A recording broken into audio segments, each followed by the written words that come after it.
Hi, I'm Marissa, for anyone that didn't know, and I'm just going to get straight into the topic.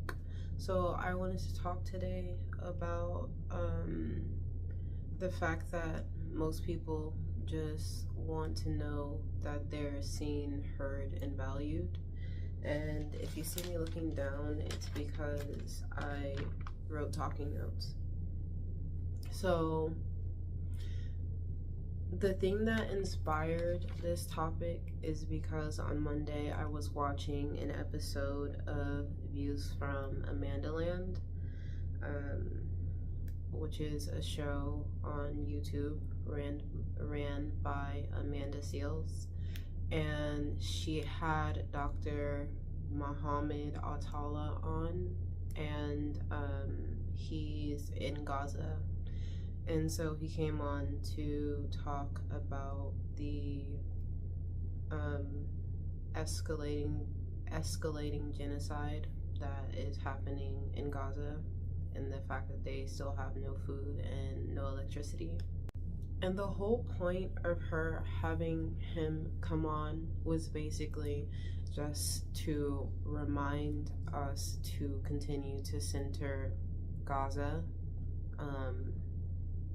because there's a lot of things going on in America right now that need our focus, but we also need to remember to expand our focus to more than what's just going on in our own country. And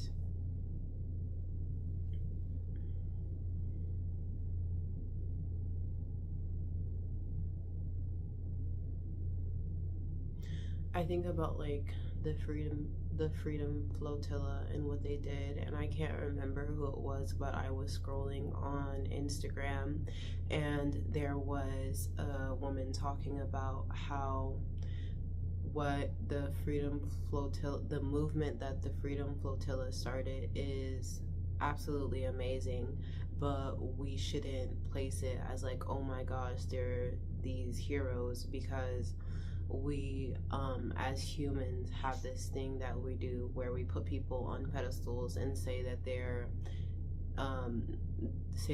these huge heroes, but like we could never do that. And instead of thinking about it like that, we should just think about like there are some really awesome human beings who did something really brave, and what is something that I could do one day in my own life that is aligned with where I'm at right now,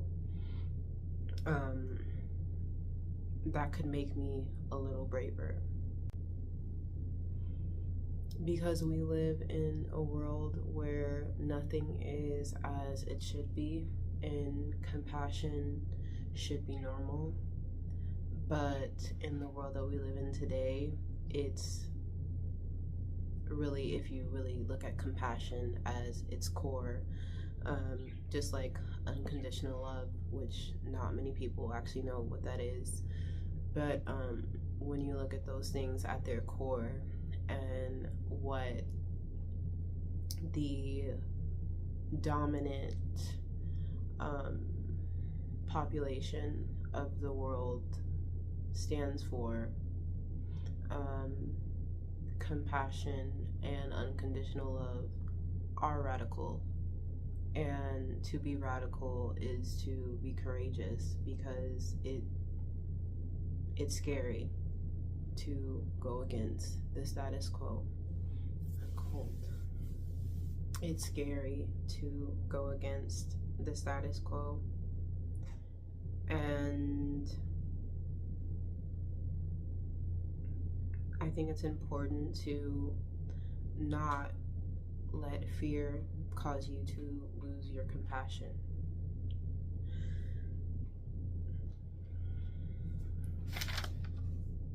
I'm looking at my notes.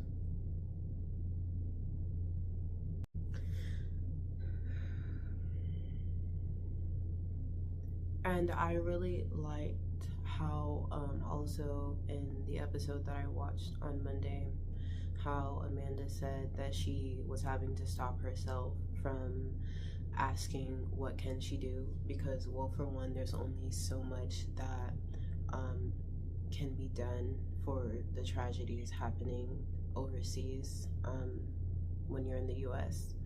But also, she said how sometimes in us asking what part we can play in making it better, even well-intentioned, it's us centering ourselves in someone else's story, which defeats the whole purpose of giving someone who needs it the floor to center themselves in their story.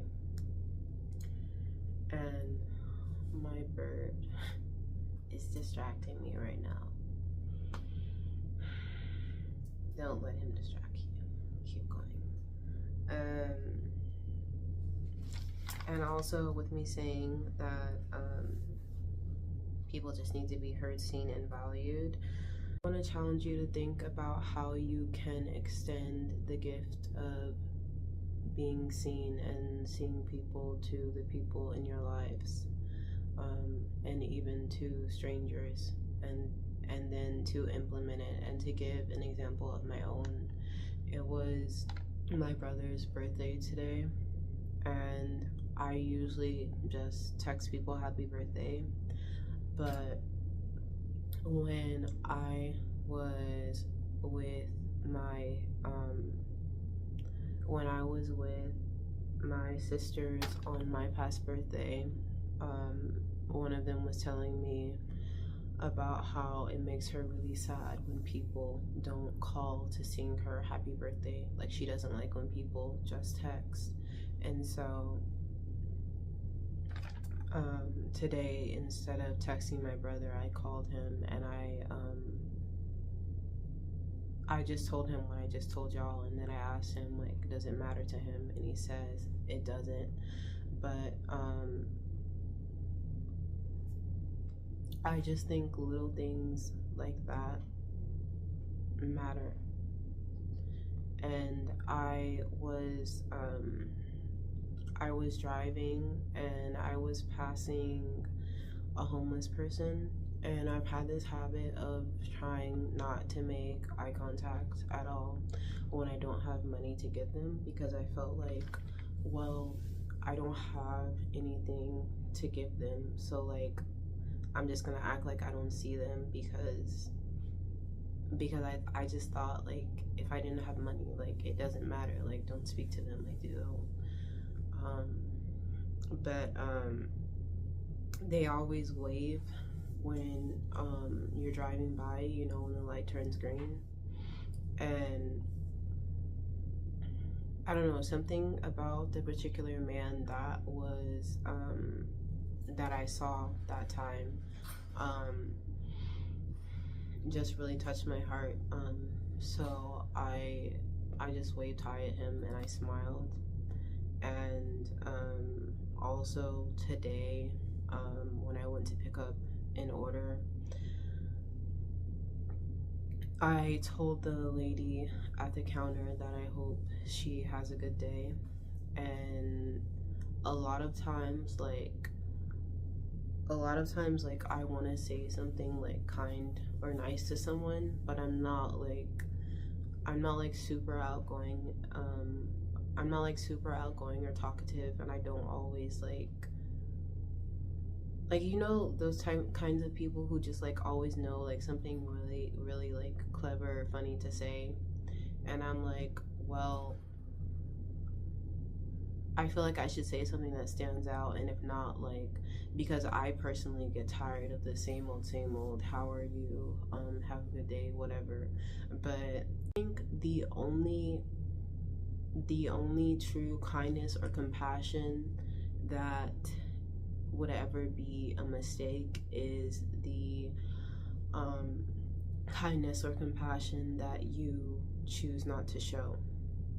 And so even if that is as small as just saying, I hope you have a good day, and even there's intention in saying just have a good day versus I hope you have a good day, like, it's more personal. And I think people can really feel the energy coming from our heart and our words, if they really tap into it, and whether or not it is authentic. And I think in authentic, I hope you have a good day, is better than nothing, or better than someone being fake about it. And those were my examples of how you can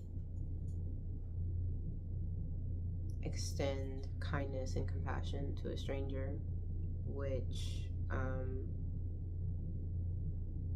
is another way that I would phrase letting people know that they're heard, seen, and valued.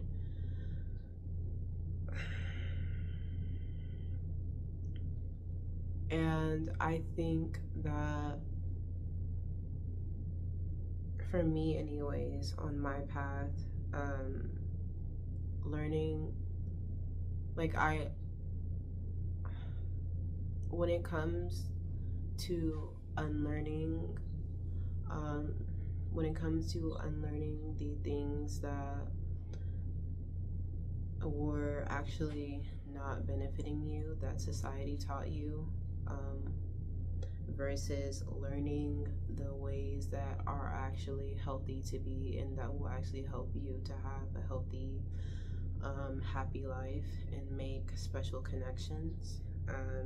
Repetition is key, and it often won't feel like repetition because there's just infinite ways for one lesson to be shown to you in ways that you won't even recognize that it's the same lesson in a different form unless you really tap into it. If you get that, you get it. I'm not gonna explain that. But the last thing I want to say about it is I really think learning how to let people know that they're heard, seen, and valued really starts with yourself. And I wrote something and I'm just gonna read it verbatim. There's a difference between having a void and simply not feeling fulfilled. There's a difference between having a void and simply not feeling fulfilled. A void must be filled to keep things from falling through the cracks. Only you can fill the cracks permanently. So basically what I'm saying with that is, like, often when we feel a void, it's because there's something in us that we are not addressing, because at the end of the day, no one knows you as well as yourself, and you are the love of your life. Even the relationships that you're having with other people, and when you're loving other people, it's you who's loving them. And so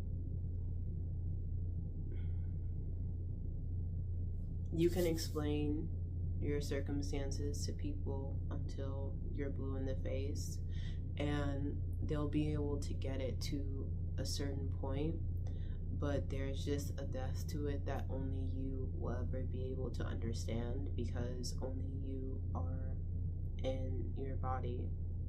And so it's important to teach yourself that you're valuable and that you are worthy of being seen and heard first, because through that you'll see how important it is for other people.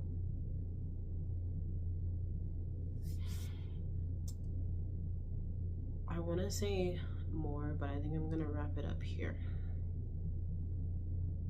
Yeah, I'm gonna wrap it up here. I hope you guys are safe and that you have a good night or morning whenever you're watching this. Bye.